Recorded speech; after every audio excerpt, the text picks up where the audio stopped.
তাদের একটা fighting team, সিনেমাতে যারা ফাইটিং টিম থাকে এরকম একটা টিম, তারা লাঠি সোটা নিয়ে একদম সরাসরি তারা ভিতর থেকে বের হয়ে সোজাই মাঠের মধ্যে আসলো। হুট করে ওই পাশ থেকে আরও 4-5 জন জয় চৌধুরী এরা সহ এসে আমাকে একটা ফ্লাইং কিকের মতন করলো, সিনেমাতে যেভাবে মানে তারা ফাইট করে এই স্টাইলে।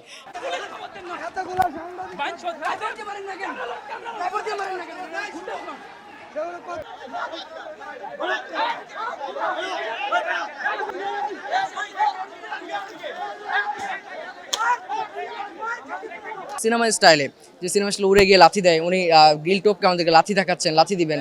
তারপর হঠাৎ করে দেখি যে যারা ফাইটার আছেন খুব স্বাস্থ্যবান, তারা দৌড়ে আসলেন, দৌড়ে এসে আমাদেরকে এক দৌড়ে এদিকে নিয়ে আসলেন। পুরা সাংবাদিকের উপরে এসে এরকম এলোপাতারি হামলা, এর দ্বারা আসলে তারাই নতুন যারা কমিটি নির্বাচিত হইলো তারাই বা কি মেসেজ দিতে চায়, এবং যারা হামলা করলো তারা আসলে কি মেসেজ দিতে চাচ্ছে আর কি।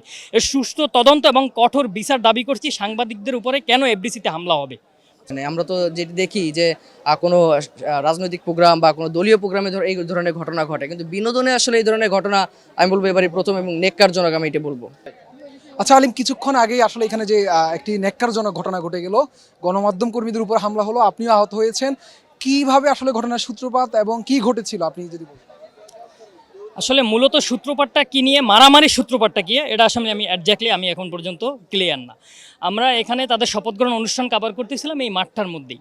তো মাঠে যখন শপথ গ্রহণ অনুষ্ঠান তাদের শেষ হলো এবং তারা জানালো, যারা কমিটির আছে কয়েকজন, বেশ করে মিশা ভাই, দীপজল ভাই, এরা আসলে রোজা আছে, যে তারা এজন্য ইফতারি করার জন্য শিল্পী সমিতির অফিসের ভিতরে তারা গেল।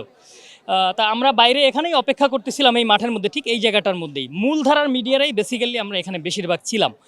তো হঠাৎ করে আমরা এখানে বসে দেখতেছি যে এইদিকে একটু চিল্লাপাল্লা, এবং সেখানে হলো গিয়া আপনার শিবা সে বের হইলো ভিতর থেকে উত্তেজিত হয়ে, এবং আর জয় চৌধুরী, এরা দুজন উত্তেজিত বের হয়ে এদিকে গেল, বামপাশে গেল। যাওয়ার পরে কিছুক্ষণ পরে তারা আবার ফিরে আসলো, মানে কিছুক্ষণ বলতে হয়তো 1 মিনিট পরে ফিরে আসার পরপরই তারা ভিতরে ঢুকলো, এবং এরপরে তারা অন্তত আলেকজান্ডার ভো সহ, মানে এদের সাথে আবার আলেকজান্ডার ভো, শিবা, জয় চৌধুরী এবং তাদের একটা ফাইটিং টিম, সিনেমাতে যারা ফাইটিং টিম থাকে এরকম একটা টিম, তারা লাঠি সোটা নিয়ে একদম সরাসরি তারা ভিতর থেকে বের হয়ে সোজাই মাঠের মধ্যে আসলো। তারা কি বলছে আমি জানি না, এসে এবং এখানে আমরা সামনে ক্যামেরা পার্সন ছিলাম, সরাসরি আমাদের উপর এসে হামলা। প্রথম ধাপে হামলায় আমি শিকার হই নাই, আমি নিজেকে সেভ করে আমি পাশে চলে গেছি। এখানে যে শহীদ মিনারটা আছে এটার পাশে গিয়ে অবস্থান নিয়েছি, যে এখানে হয়তো আমি সেফ থাকবো। ইভেন আমার রিপোর্টার সাদিয়া ন্যান্সিও আমাকে দেখে সে আমাকে সেভ করার চেষ্টা করতেছে। হুট করে ওই পাশ থেকে আরও 4-5 জন জয় চৌধুরী এরা সহ এসে আমাকে একটা ফ্লাইং কিকের মতন করলো, সিনেমাতে যেভাবে মানে তারা ফাইট করে এই স্টাইলে।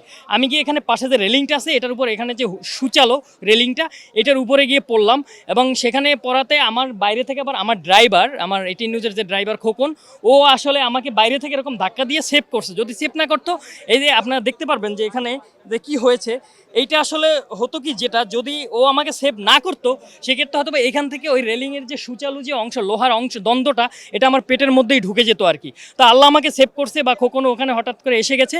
এখন আমার কথা হলো গিয়ে, এরকম কেন এখানে যদি কারোর সাথে ক্যানজাম হয়ে থাকে, সে অনলি ওয়ান হয়েছে, এবং সেটা হয়তো কোনো পত্রিকার সাংবাদিক বা অন্য কারোর সাথে হয়েছে। সেখানে পুরা সাংবাদিকের উপরে এসে এরকম এলোপাতারি হামলা, এর দ্বারা আসলে তারাই নতুন যারা কমিটি নির্বাচিত হইলো তারাই বা কি মেসেজ দিতে চায়, এবং যারা হামলা করলো তারা আসলে কি মেসেজ দিতে চাচ্ছে আর কি। এর সুষ্ঠু তদন্ত এবং কঠোর বিচার দাবি করছি। সাংবাদিকদের উপরে কেন এফডিসিতে হামলা হবে? একটি বিষয় যে আপনি যেমনটি বলছেন জয় চৌধুরীর কথা, জয় চৌধুরী কিন্তু এই নবগঠিত কমিটির সাংগঠনিক সম্পাদকের দায়িত্ব পালন করছেন, এবং আজকে তিনি দায়িত্ব নিলেন। এই দায়িত্ব নিয়ে প্রথম দিনই যে এই ধরনের ঘটনায় তিনি তার নেতৃত্বে এই ধরনের একটি হামলা শিকার হলো গণমাধ্যম কর্মীরা। আসলে শিল্পী সমিতির দায়িত্ব পালন করার মতো যোগ্যতা আসলে তার আছে কিনা, এটা আসলে বিচার করার মতন আমি কেউ না, কিন্তু আমি একজন জার্নালিস্ট, যে ভিডিও জার্নালিস্ট, আমি এটা বলতে পারি যে আসলে আমরা তো মূলধারার, আমরা তো কোনো অযৌক্তিক বা কোনো ফাঁসুকি নিউজ আমরা কখনোই প্রচার করি না। সেখানে আমাদের উপরে যে ন্যাক্কারজনক হামলা হয়েছে, সেই হিসাবে সে একজন সাংবাদিক, মানে সে একজন মানে শিল্পী হিসাবে, মানে আসলে তার এখানে আমি মনে করি না তার আসলে ওই ধরনের যোগ্যতা আছে আর কি। কারণ আমরা চিল্লায় বলতেছিলাম, এবং আমার রিপোর্টার সাদিয়া ন্যান্সিও বলতেছিল যে আমরা ভাই 18 নিউজের বা আমরা মূলধারার সাংবাদিক, কিন্তু তারপরেও এরকম হামলা মানে তারা মানে করলো, যে তাহলে অবশ্যই সেখানে তার মানে যোগ্যতার মানে প্রমাণ বলতে হচ্ছে কি, সে তার তার এখানে ব্যর্থতা আছে, যোগ্যতা নিয়ে তার প্রশ্নবিদ্ধ, আমি এটা মনে করি আর কি। এবং এটা অবশ্যই তাকে শিল্পী সমিতি বা অন্যান্য সিনিয়র যারা আছে, এখানে কাজী সাহেব ছিলেন, তিনি অনেক সিনিয়র মানুষ, তার সামনেই এ ধরনের এক ধরনের ঘটনা ঘটছে, তারাও এখানে উপস্থিত ছিলেন। অবশ্যই তারা এই বিষয়টা নিয়ে তারা দেখবে, এবং যদি তারা এরকম যদি সন্ত্রাসী স্টাইলে কর্মকাণ্ড করে তাহলে তো আসলে তারা মূল সিনেমায় না, তারা আসলে রিয়েল সিনেমায় চলতেছে। অতর্কিত আসলে সব গণমাধ্যম কর্মীদের উপর হামলা চালানো হয়েছে, আপনি আহত হয়েছেন, আসলে ঘটনার সূত্রপাত কি এবং কেন এই হামলা, ন্যাক্কারজনক হামলা করা হলো? কেন করানো হলো সেটা তো আসলে একটু খতিয়ে দেখার বিষয়, কিন্তু আমরা যখন আপনি যেমন কাজ করছেন, আমরা আসলে গণমাধ্যম কর্মী কাজ করছিলাম, সেই জায়গা থেকে আমরা ভাবছি হয়তো কারো ইন্টারভিউ। আমরা যখন দৌড়িয়ে যাই দেখলাম শিবাশানু কোনো ক্যামেরা পার্সনের সাথে তার একটা ঝামেলা তৈরি হয়। সেই ঝামেলা থেকে আমরা, যেহেতু আমাদের ভাই, আমরা আটকাতে গিয়েছি যে ভাই আমরা তো কাজ করতে আসছি, এখানে ঝামেলা করতে আসিনি। তিনি ভিতরে ঢুকে গেলেন শিল্পী সমিতি, তারপর জয় চৌধুরী বেরিয়ে আসলেন এবং সিনেমা স্টাইলে, যে সিনেমা স্টাইলে উড়ে গিয়ে লাথি দেয়, উনি গ্রিল টোপকে আমাদেরকে লাথি দেখাচ্ছেন, লাথি দিবেন। তারপর হঠাৎ করে দেখি যে যারা ফাইটার আছেন, খুব স্বাস্থ্যবান, তারা দৌড়ে আসলেন, দৌড়ে এসে আমাদেরকে এক দৌড়ে এদিকে নিয়ে আসলেন এবং চেয়ারগুলো যে ছিল, যদি একটু দেখাই যে এই যে মোহিত ভাই তাকে মারছিল এবং আমি তাকে আটকাতে গেছি, এবং তারপরেই কিন্তু আসলে আমাদের উপরে এই যে দেখেন আমার ছবিটা, এই যে আমাকে ফেলে দিয়ে কিন্তু তারপর মেরেছে, এবং এইখানে লেগেছে। এবং সেই জায়গা থেকে আমি বলবো যে আমরা তো কাজ করতে আসি এখানে, আমরা তো যেটি দেখি যে কোনো রাজনৈতিক প্রোগ্রাম বা কোনো দলীয় প্রোগ্রামে এই ধরনের ঘটনা ঘটে, কিন্তু বিনোদনে আসলে এই ধরনের ঘটনা আমি বলবো এবারই প্রথম, এবং নেককারজনক আমি এটা বলবো। এবং আমরা দেখেছি ভোরের কেউ যারা ক্যামেরা পার্সন তাকে কিন্তু মেরে অলরেডি হাসপাতালে পাঠিয়ে দিয়েছে, এবং রক্ত পড়ছিল তার এখান থেকে, এবং তিনি সহ আরও যারা ছিলেন তারা অনেক আহত হয়েছেন, এবং আমার আরেক সহকর্মীর হাত এখান থেকে কিন্তু কেটে গিয়েছে, আপনারা নিশ্চয়ই দেখেছেন সেটি। আচ্ছা, শিবাশানুকে দেখলাম প্রথম যে ঘটনার সূত্রপাত, সেখানে কিন্তু তিনি নেতৃত্ব দিয়েছেন, আর কাউকে আপনি চিনেছেন কিনা? ওই মুহূর্তে আসলে ভিড়ের মধ্যে কাউকে চেনার মতো না, শিবাশানু তাকে চিনি, এবং তারপর যদি বলি যে জয়, তিনি আসলে এই মারামারির একটা নেতৃত্ব দিয়েছেন, এবং বলবো তার যে সহকর্মী বা তার যে বাহিনী ছিল তাদেরকে উস্কে দেওয়ার জন্য জয় চৌধুরীকে আমি দায়ী করবো এখানে। বিনোদন বিটে এটি আসলে কখনোই হয়নি, এবারই প্রথম হলো, এবং এটি আসলে সবার জন্যই দুঃখজনক।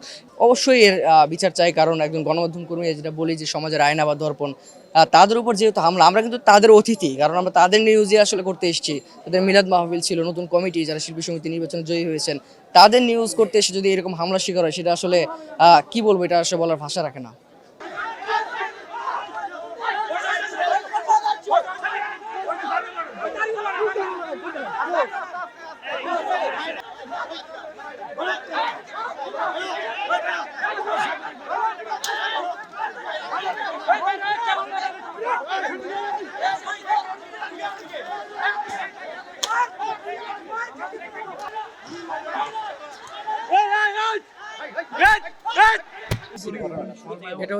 শুরু থেকে হচ্ছে যে আমরা ক্যামেরা নিয়ে ফুটেজ দিচ্ছি, পরে যখন আমরা আর পারতেছি না, এখানে চেয়ার ছুটাছুটি হচ্ছে, তো জয় চৌধুরী আর ইয়া যখন এখানে আসছে মাঠের ভিতরে, তখন আমরা ওদিকে দৌড় দিই।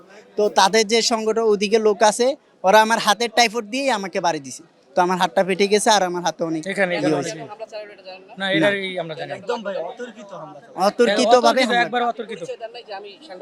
তারপরও তো আমার হাতে ক্যামেরা আছে, ফিতা আছে,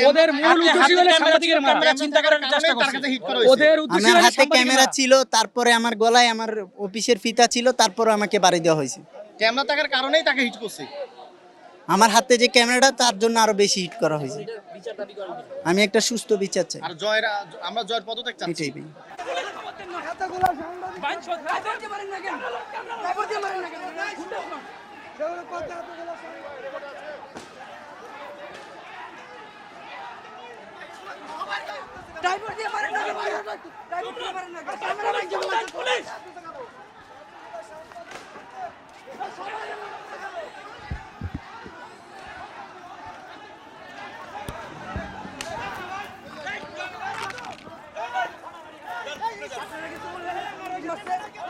আমরা